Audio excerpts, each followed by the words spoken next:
Capítulo 33. Um com Deus. Orando pelo mundo. 16 de agosto de 1963. Boa noite.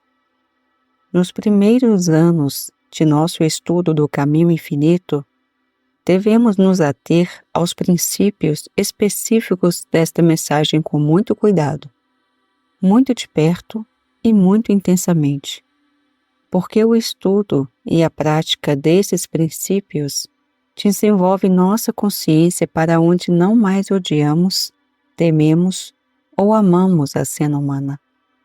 Desenvolvemos nossa consciência para aquele nível em que reconhecemos que há algo maior que nós mesmos funcionando dentro de nós. Nós, por nós mesmos, nunca poderíamos fazer as coisas que somos chamados a fazer. Nós, por nós mesmos, não poderíamos ajudar as pessoas a superar doenças graves, ou a perder pecados e falsos apetites, ou a moldar novas disposições. Não há nada sobre nós como pessoas que nos permita fazer isso por outro. É somente quando somos tocados pelo que é transcendental, pelo que é espiritual, que podemos ao menos nos aproximar de Paulo em sua declaração: vivo, não mais eu, mas Cristo vive em mim. Ou o Mestre: eu de mim mesmo nada posso fazer, o Pai faz as obras. O estudo e a prática dos princípios específicos do caminho infinito elevam nossa consciência, porque nos ajudam a superar o medo de qualquer coisa no reino manifesto. Ajudam-nos a perceber a ausência de poder do que o mundo chama de poder. À medida que progredimos neste trabalho, através do estudo e prática, e conforme alguma medida do Espírito Santo entra em nossas consciências, encontramos-nos chamados a ajudar os outros. Os outros podem não saber porque eles vêm até nós. É algo que eles sentem, mas eles vêm e pedem a nossa ajuda, e geralmente a podemos dar. Normalmente, quando chegam pedindo ajuda, temos a investidura espiritual que nos torna possível dar-lhes ajuda. Eventualmente, isso começa a despontar na consciência de todo estudante espiritual, independentemente de sua abordagem. Se isso que funciona através de mim, para o benefício de mim mesmo e dos outros é tão poderoso, não poderei então ajudar o mundo inteiro? Se eu posso orar pelo meu próximo, e ele pode se beneficiar com a minha oração, não poderei orar pelo mundo todo? Orar pelo mundo inteiro vem acontecendo há séculos, mas é só quando nos elevamos mais alto no entendimento e na demonstração da oração que vamos testemunhar uma maior realização da paz espiritual na Terra e da harmonia espiritual na Terra. É verdade que grande parte da oração que vem acontecendo há séculos, tanto na cena visível quanto na cena invisível, teve e está tendo um efeito sobre a humanidade. Pensando no mundo do ponto de vista da consciência da humanidade, devemos admitir que o mundo é hoje melhor do que há um século. Eu não estou falando sobre os efeitos no mundo que estamos testemunhando, as ameaças de bomba atômica e a escravidão de um tipo ou outro. Ainda existem áreas da consciência nas quais é necessário muito espaço para melhorias. Coloquemos desta forma: há muito menos inclinação para ir à guerra. Há menos inclinação para encenar as greves viciosas que eram conhecidas há 40 anos. Há uma maior inclinação por parte da humanidade para cuidar dos menos afortunados. Alguns de vocês podem não acreditar nisso. Em minha própria vida, orfanatos e lares para idosos eram lugares horríveis. Órfãos eram colocados em fazendas para fazer trabalhos manuais difíceis. Eles eram mais que servos, eles eram realmente escravos. Tudo isso foi eliminado. Em meus dias de juventude, tudo o que um trabalhador tinha que esperar quando chegava aos 50 ou 60 anos de idade, quando ficava fisicamente incapacitado, era o apoio de seus filhos, ou ser mandado para um lar de indigentes. Não havia benefícios concedidos pelo governo ou pela indústria. Então nunca foi por culpa dele que ele se tornou indigente. Tudo isso está mudando. Sim, a consciência está em um nível mais alto hoje do que há 50 anos, e muito maior do que há um século. Uma vez que é impossível para a mente humana melhorar a si mesma, deve ser evidente que as orações daqueles que entendem a verdadeira natureza da oração, tanto deste lado como do outro lado, devem prevalecer. Quando falo do que estão do outro lado, falo principalmente dos espiritualmente iluminados que abandonaram esse plano da vida. Eu duvido que algum de vocês acredite que Jesus Cristo está morto, ou que sua função espiritual parou na crucificação, na ressurreição ou na ascensão. Não posso acreditar que vocês acreditem que a grande contribuição que Buda fez, ou as contribuições feitas por João, Paulo ou milhares de outros, parou quando eles pararam de respirar. E o que você acredita sobre você mesmo? Você acredita que toda a sua devoção e dedicação a um estudo espiritual chegará ao fim? O que então você deve pensar de Deus? Aqueles de vocês que estão no caminho espiritual estão nele somente pela graça de Deus. Olhe ao seu redor no mundo, para os bilhões que não estão no caminho espiritual, e então você saberá que eles não podem chegar lá até que sejam tocados pelo Espírito de Deus. E quando o Espírito de Deus os toca, eles não podem mais ficar longe. Você realmente acha que o Espírito de Deus os torna, em algum grau, uma luz para os outros e então apaga essa luz? Impossível. Sabemos porque o Mestre nos disse: não ajunteis tesouros na terra, onde a traça e a ferrugem tudo consome, e onde os ladrões minam e roubam. Mas ajuntai tesouros no céu, onde nem a traça e nem a ferrugem consomem, e onde os ladrões não minam e não roubam. Mateus 6, versículo 19 e 20. Esta é a resposta. Você deve deixar para trás os tesouros materiais que você acumula. É verdade que tudo é gerenciado pelo Tribunal de Heranças, mas os tesouros espirituais que você acumulou em sua consciência saem daqui com você. De fato, é isso que faz de você realmente você.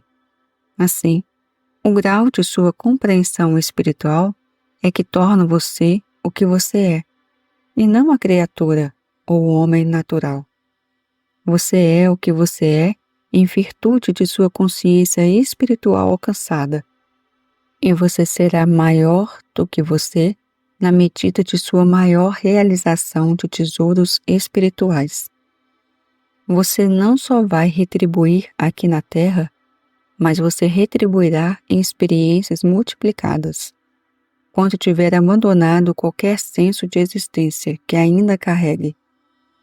Houve e há pessoas na Terra que realmente alcançaram uma compreensão da natureza da oração, e muitos que passaram da cena invisível estão transformando a consciência humana pela sua dedicação à oração. É por essa razão que o mundo está se tornando mais espiritualizado. Tornar-se espiritualizado significa entrar em contato com a consciência espiritual e nunca acreditar que um empilhamento de anos ou um acúmulo de séculos tenha algo a ver com isso. Todos que obtiveram dotação espiritual suficiente para ajudar a aliviar o mundo de suas dores, pecados, doenças, faltas e limitações, devem, inevitavelmente, voltar-se para o assunto maior do trabalho mundial, ou orar pelo mundo. Nisto, você deve se lembrar que você não ora como os outros oram, para que nossos inimigos sejam derrotados e que nossos aliados alcancem vitórias.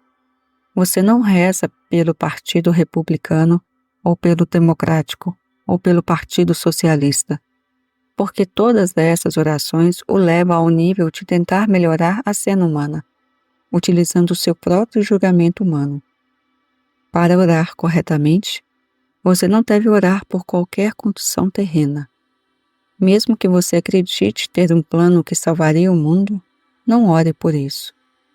Nunca houve um homem tão bom na terra que soubesse como fazer leis que beneficiariam a todos. Ninguém foi tão inteligente. A humanidade é baseada na lei. A autopreservação é a primeira lei da natureza humana. Então nada da natureza humana salvará o mundo. Apenas uma coisa salvará o mundo, e nada mais. A atividade do Cristo operando na consciência humana. Uma coisa, e apenas uma coisa, pode salvar sua vida individual. E essa coisa é a atividade do Cristo em sua consciência. Isso, e somente isso, pode levá-lo à vida que Deus quis que você levasse, quando Ele o criou no princípio, à sua imagem e semelhança. Todos testemunharam bons homens que se tornaram maus, e homens inteligentes que perderam sua inteligência. Todos vocês testemunharam o bem humano, mas nunca testemunharam o bem humano funcionando impessoal e imparcialmente, para o bem de todos. O homem não pode se tornar esse bem humanamente, mas pode quando está espiritualmente dotado. Você não pode orar pela paz na terra, porque você está orando por um efeito. Você só pode orar para que o reino de Deus seja realizado na terra como no céu. E então, essa realização trará a paz. Se, através de suas experiências com uma mensagem espiritual, você deve alguma prova ou convicção de que, na presença do Cristo, a mente carnal não é poder, então você pode ir para a maior compreensão de que a mente carnal é o braço da carne ou nada. Se você pode testemunhar a mente carnal como nada, você não deve ter nenhum problema em se engajar no trabalho mundial e perceber que existe apenas uma mente carnal, seja ela manifestando-se como um indivíduo ou como 1 bilhão de indivíduos.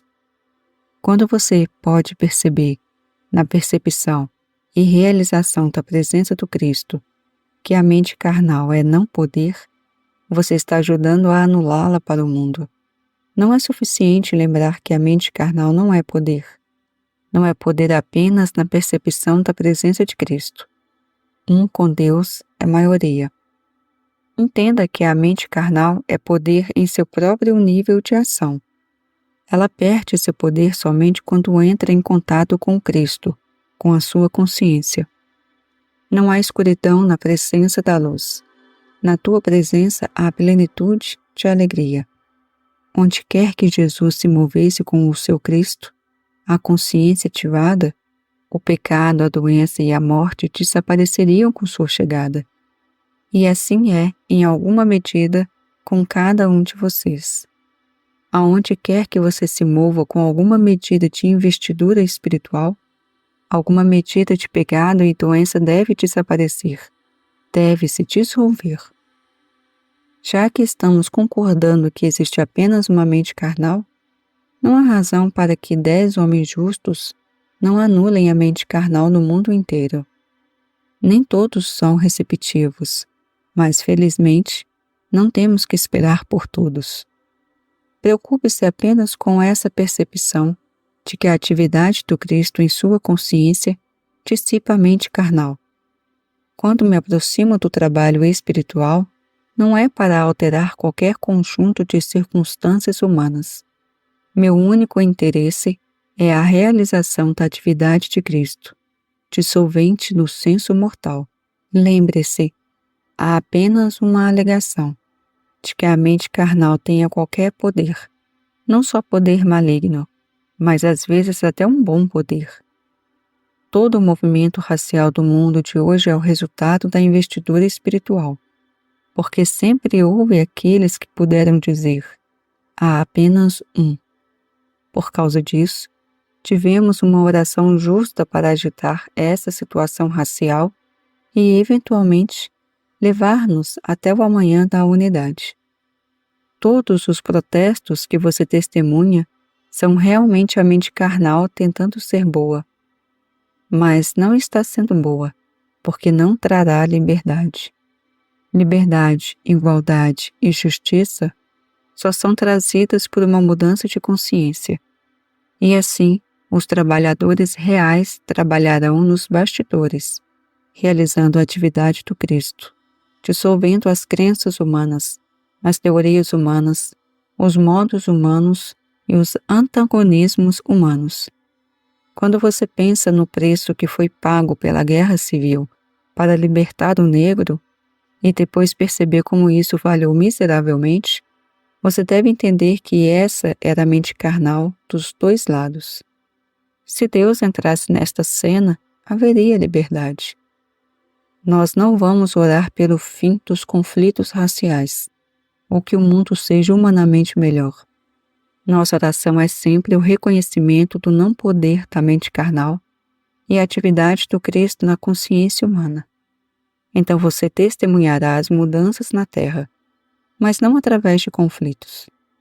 Se você vivesse em uma cidade do sul de 10.000 pessoas e 8.000 dessas pessoas fossem negros, com pouca ou nenhuma educação, tenho certeza de que você poderia entender que teria dificuldade em conceder-lhes igualdade. Sim, você pode muito bem estar atolado daqueles que considera mais atrasados entre as pessoas. E o que você faria? Você pergunta. Se você estivesse orando espiritualmente, você seria chamado apenas para o reconhecimento do reino de Cristo. E então você veria o assunto ser cuidado, e haveria uma mudança em transição. Se a educação do negro tivesse começado depois da Guerra Civil, quem se importaria hoje se administrassem o país? Uma vez que você deixa a atividade do Cristo assumir, em uma geração ou duas, isso prova que somos todos iguais. Então você realmente não se importará com quem está governando a sua cidade ou seu país, porque o patriotismo básico será o mesmo. Não está em nossa jurisdição decidir essas coisas humanamente, mas nos é dado a orar. Nos é dado orar para que o reino de Deus seja realizado na terra, que a atividade do Cristo seja manifestada na consciência humana, que a mente carnal seja reconhecida por seu não poder. Vamos localizar isso agora em nossas famílias imediatas, incluindo nossas tias e tios, sobrinhas e sobrinhos. E não precisamos procurar muito para ver a mente carnal operando. O que devemos fazer? Vamos começar uma cruzada? Você sabe coisa melhor do que tentar mudar seus parentes ou dizer-lhes o que fazer. Esse não é o caminho. O caminho para nós é a oração, realizando a atividade do Cristo na consciência humana, percebendo o não poder da mente carnal, percebendo que a mente carnal não tem lei. Nós não estamos entrando em julgamento quanto a quem ou o que é a mente carnal. Nós estamos anulando isso, percebendo que, qualquer que seja o grau que ainda esteja em nós, isso também tem que ser anulado. Sim, sabemos da vida familiar que a mente carnal está operando e sabemos que ela continuará a operar até que com Deus, realize a atividade do Cristo na consciência humana e o não poder da mente carnal. O trabalho deve ser mantido em uma base impessoal, sem apontar os dedos para as pessoas ou ideologias. Não deve haver condenação mental. Deve haver apenas a realização da atividade do Cristo e do não poder da mente carnal, e então é deixar ser. A mente carnal nem sempre age perversamente. O presidente Harder era um homem muito bom, e não um homem desonesto. E ainda assim a corrupção lhe custou a vida. A mente carnal o cegou para o que estava acontecendo, e fez com que ele confiasse nas pessoas erradas. Então, mesmo sendo um bom homem, a mente carnal operava para torná-lo descuidado e confiante. Quando falamos sobre o não poder da mente carnal, tenha certeza de que também queremos dizer boa humanidade, porque essa também é a mente carnal. Quantas vezes você acha que pessoas boas são responsáveis por parasitas? Sim, porque em sua bondade, elas querem ajudar as pessoas, até que essas pessoas não possam mais se ajudar. Essa é a mente carnal agindo como um bem humano, assim como um mal humano. O que queremos é a realização da atividade do Cristo na consciência humana. Portanto, em seu trabalho mundial, não ore pela paz, e não ore por igualdade, justiça, prosperidade ou saúde. Apenas reconheça a Cristo como o único poder, e a mente carnal como o braço da carne ou nada. Se você entendesse esse tipo de trabalho mundial, isso abrirá muitas ramificações de oração para você. Tome o que eu lhe dei esta noite, e então deixe o Pai revelar o que for necessário sobre a natureza da oração. Isso serve apenas para mostrar a você a natureza do trabalho para o mundo. E ao trabalhar com ele, você pode receber instruções mais específicas de dentro. Então você será mais profundamente capacitado do alto. E é isso que conta, não estas palavras. O poder espiritual que flui é o que conta. A única pergunta levantada é a seguinte: essas pessoas não deveriam estar fazendo todo o bem que estão fazendo? A resposta é sim, porque esse é o sentido mais elevado de serviço que elas têm. Algumas dessas orações espirituais podem levantar esses indivíduos que estão fora da cruzada.